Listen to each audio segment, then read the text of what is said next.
Pessoal, boa tarde. Estou meio rouco. Vocês me ouvem?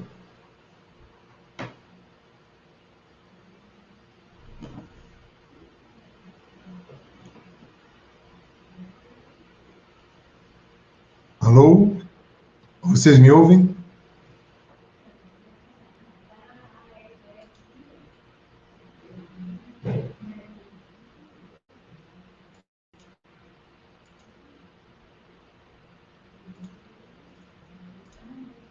Ok, obrigado. Estava sem. Se eu uso esse software há algum tempo, apareceu uma funcionalidade nova nele, automático.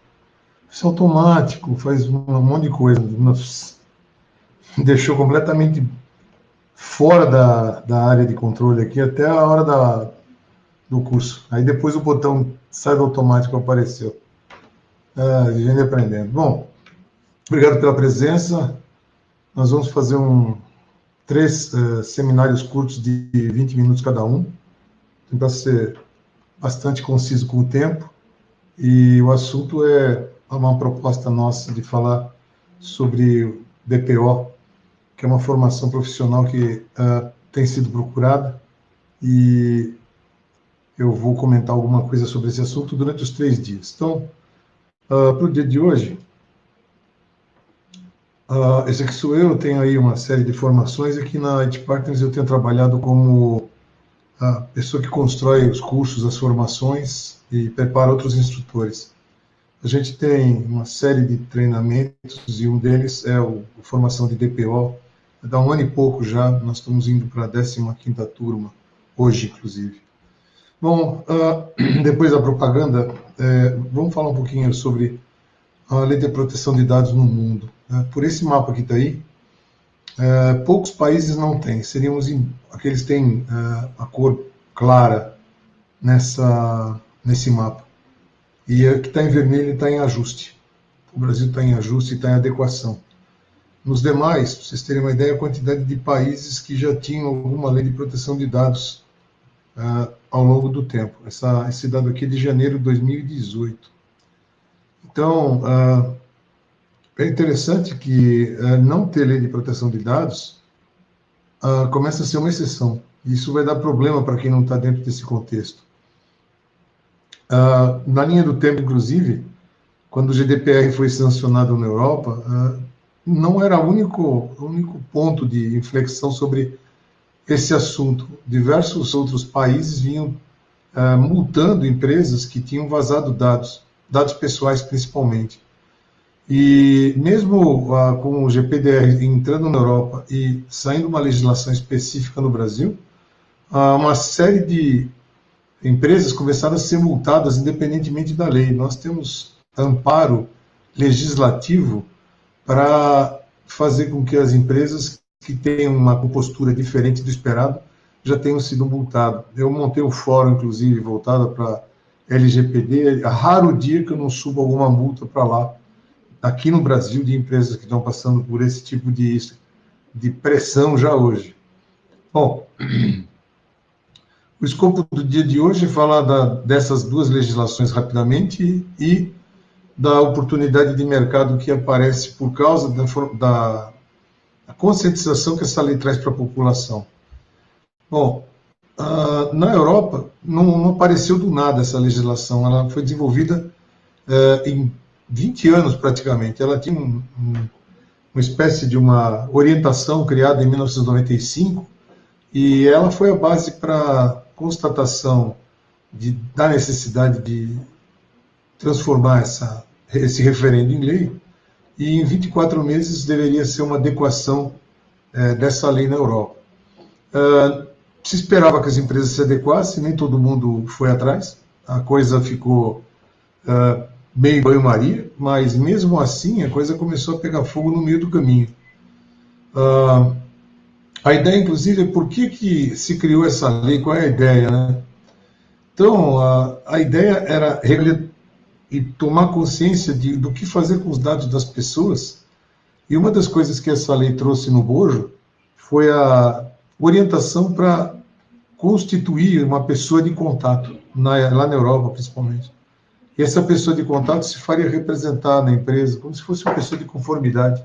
Aqui a gente tem diversas situações em que o gestor da conformidade ele tem que fazer aí uma série de interações com os poderes constituintes. Então, não é o primeiro caso que alguém é nomeado para fazer contato com poder constituinte ou agência reguladora. Agora, o interessante é que, logo em seguida, saiu a legislação brasileira, e na correria mesmo, ela é praticamente uma xerox da lei europeia, tem muita coisa parecida, eu tenho dados comparativos praticamente artigo por artigo, e tirando uma ou outra coisa, a legislação que estava em banho-maria desde 2010 em estudo, saiu na correria para ser homologada em 2018, também com um prazo de 2 anos de adequação. E, dada essa semelhança, para nós é muito conveniente a quantidade de material bibliográfico que tem, da experiência que já tem acontecido. Então, a gente parte de uma boa biblioteca já de documentos e de experiências no assunto. Não é uma coisa que está sendo criada a partir do zero, e é bastante interessante que muitas empresas começaram a ir atrás da legislação, independentemente de prazo, até por causa das ações do Ministério Público no Brasil. Eu coloquei algumas aqui. Aconteceu semana passada, a Hering colocou uma câmera para identificar o comportamento das pessoas nas lojas. Foi colocado aqui no Shopping Morumbi. O Ministério Público foi atrás, mandou tirar. A Via 4, o metrô tinha colocado câmeras para identificar expressão de rosto no metrô. O Ministério Público mandou tirar também, e sob pena de multa. Tem muito rolando aí. O Banco Inter fechou um acordo para pagar R$ 1,5 milhão por vazamento de dados. Isso foi o mês passado. Então, ter um profissional capaz de fazer frente e explicar para a empresa o que ela, porventura, está fazendo errado, ou como se preparar, como se assegurar em relação a esse tipo de risco, começa a ser cada vez mais necessário. Quer dizer, vai começar a judicializar o comportamento das pessoas que vão se sentir violentadas em relação ao uso dos seus dados e vão começar a fazer uso da legislação. Isso vai ficar cada vez mais evidente à medida que a proximidade da legislação entrar em vigor. Só que as coisas estão acontecendo. E agora, o que faz um DPO, né? Olha, DPO é uma pessoa mesmo, pode ser funcionário da empresa ou não, e que supervisiona e faz o meio de campo, orienta a área de RH, orienta o comercial, orienta atendimento, e tem que ter a capacidade de interlocução com as autoridades relacionadas a esse assunto. Você vai ter que fazer algum tipo de burocracia, prestar conta, acontecer alguma coisa, adequar, falar para o pessoal de desenvolvimento que deve ou não ser feito, tem que fazer esse papel de meio de campo. É isso que faz um DPO. E não tem você pegar alguém assim, tem um cara prontinho para isso. Não tem.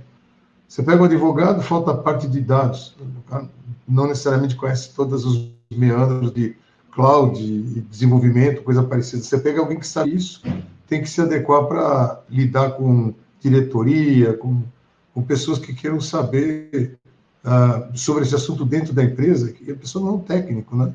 Ele é uma espécie de ombudsman, né? Ele faz a representação da empresa, e mesmo assim ele tem que carregar esse conhecimento técnico com ele. Bom, como é que está o mercado de trabalho no Brasil? Tem alguma coisa? Já tem algum agito para cima disso?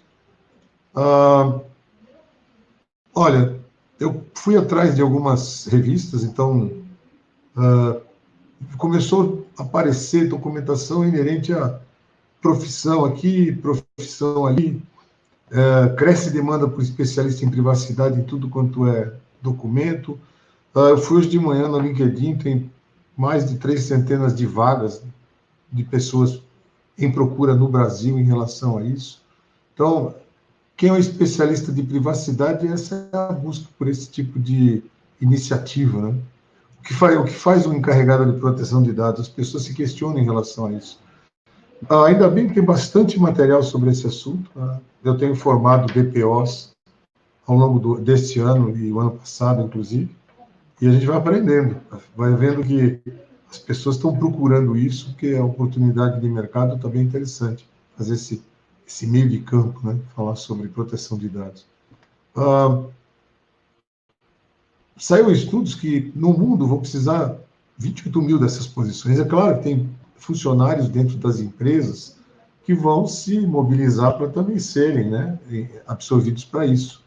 Mas tem espaço para muita gente nesse negócio, nesse mercado de desenvolvimento desse assunto. Então, o que eu acho interessante é que essa nova lei cria a oportunidade de profissionais que sabem ou tecnologia, ou são gestores, ou estão lidando com a área de conformidade, em trabalhar no sentido de virarem os conselheiros das empresas, no sentido de treinar pessoas internamente, trazer conhecimento, esclarecer dúvidas, orientar, fazer análise de gestão de risco, tudo coisas que dá para se aprender relativamente rápido.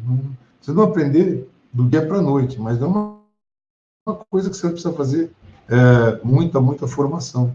E o que a gente percebe no mercado, uma quantidade grande de bancas de advocacia entrando para esse negócio, mas apontando risco, mas não dizendo o que é que tem que fazer. O que é que tem que fazer? Né? Onde é que mexe na área de sistemas? O que é que tem que consertar? Há uma relação muito direta desse trabalho de adequação organizacional e a ISO 27000. E esse é um caminho específico bem interessante. Bom, essa aqui era a conversa para o primeiro dia, que eu preparei. E amanhã eu vou falar um pouquinho de conceitos básicos da LGPD e mais um pouco de assunto do que já está acontecendo no Brasil. E no dia 18, ou na quarta-feira, eu vou falar um pouquinho de como a gente tem formado os DPOs e trocar ideias. A gente troca ideias. Nos cursos, hoje em dia, a gente está trazendo advogados para fazer conversa com os alunos, trocando ideias e criando profissionais para isso. Eu terminei em tempo para ouvir de vocês alguma coisa. Se alguém quiser fazer alguma pergunta aqui, eu estou à disposição.